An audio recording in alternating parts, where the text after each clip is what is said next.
kausal atau hubungan sebab akibat, ya. Jadi ada variabel sebab dan ada variabel akibat. Kalau korelasi kan simetris, sejajar dua-dua, ya kan? Tidak ada yang menyebabkan, tidak ada yang mengakibatkan, sejajar. Nah, kalau regresi ada variabel yang menyebabkan dan ada variabel akibatnya, ya.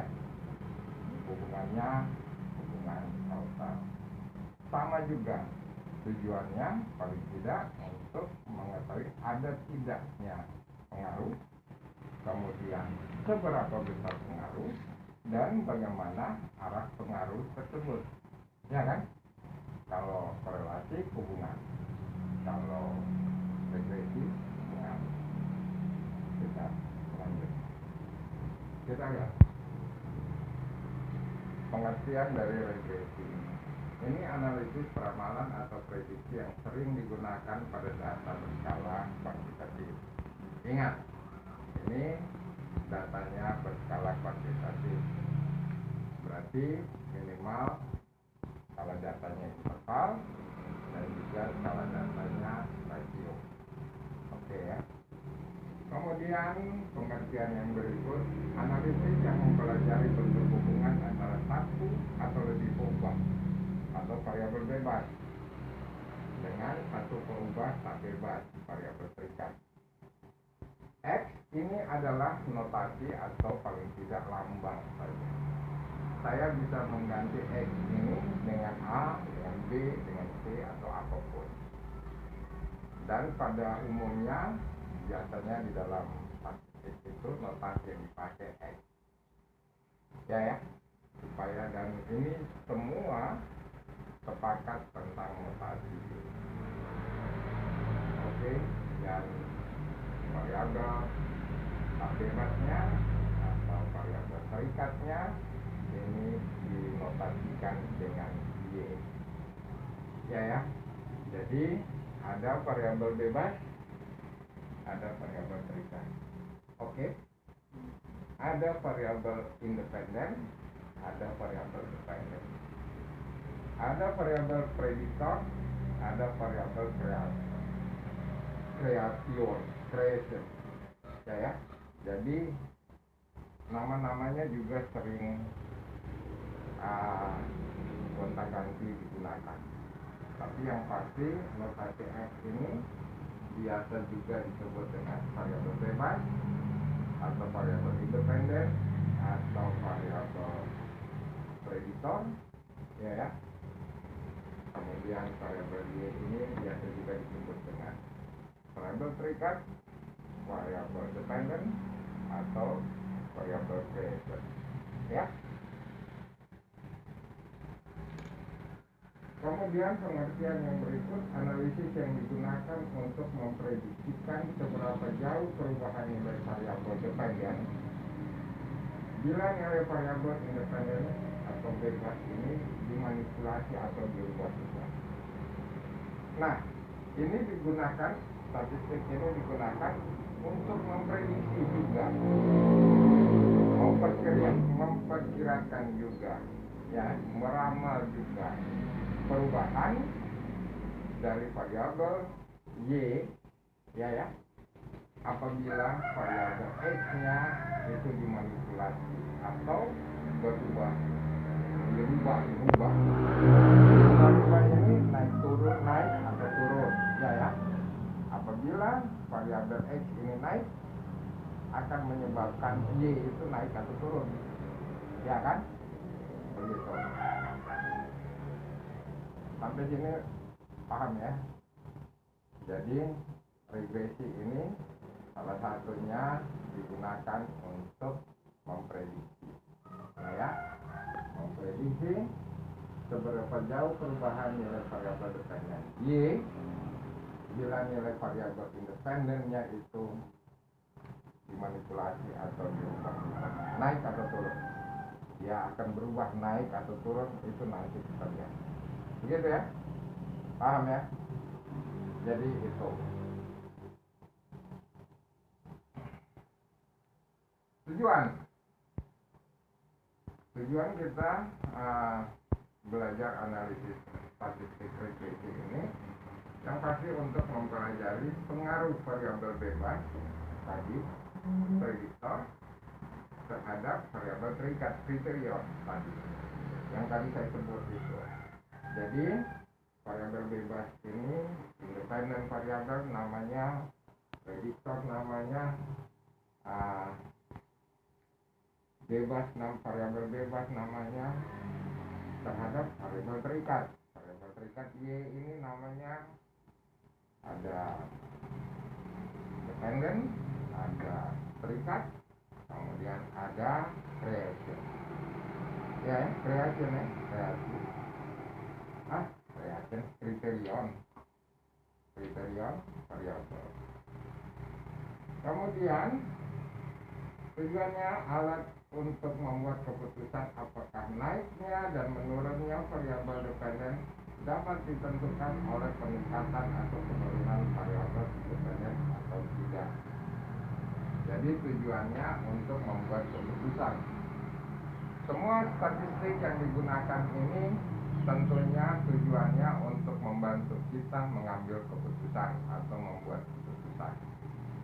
Di dalam dunia kerja, banyak keputusan yang bisa diambil setelah kita melakukan analisis.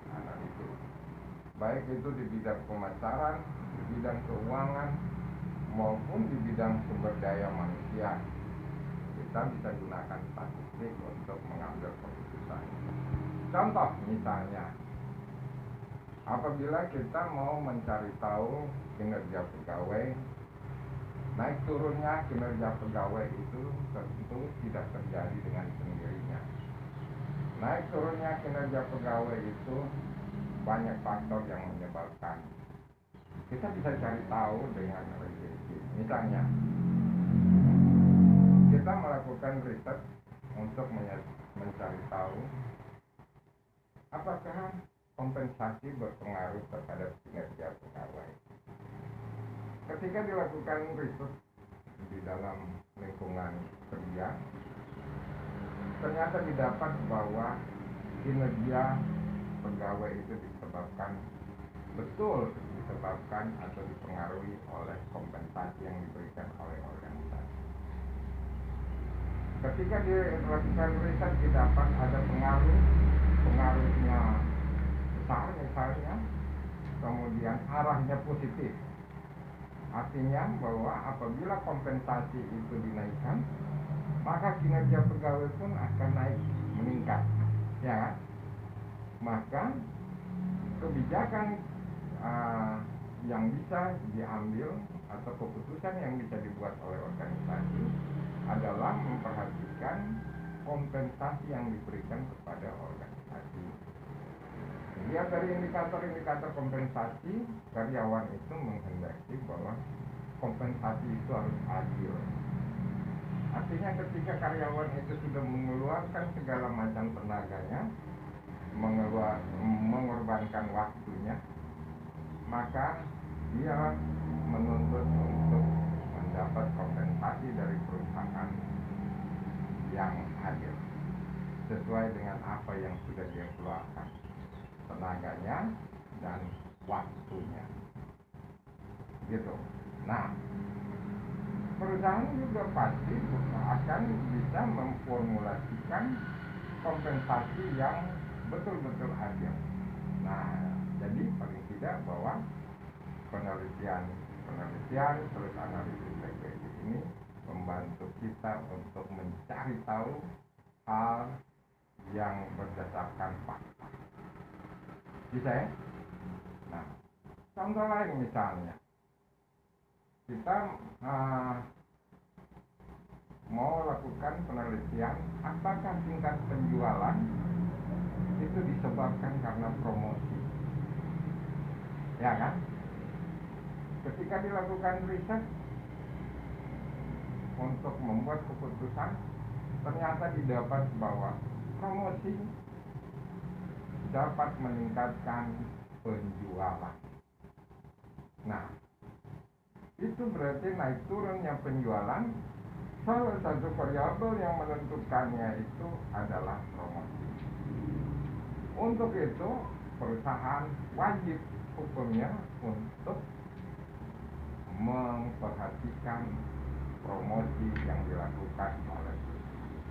Kalau promosinya itu jelek, maka akan menyebabkan nilai penjualan menurun.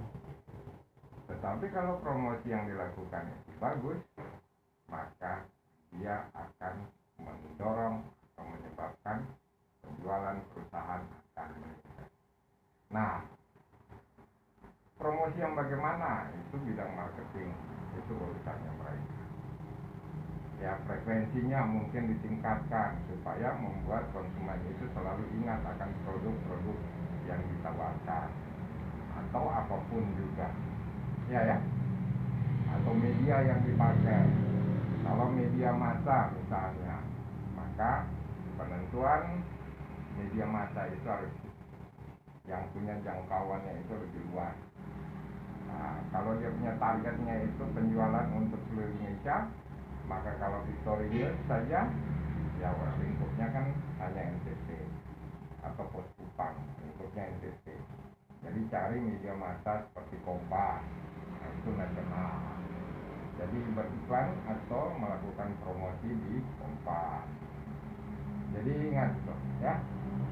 Nah itu contoh lain, ya contoh-contoh yang mana, dan masih banyak sekali contoh-contoh lain yang terjadi di lapangan, yang mana kita dengan analisis statistik regresi ini bisa kita gunakan untuk melakukan prediksi atau peramalan. Ya. Oke, gitu ya. Nanti contoh lain silahkan cari.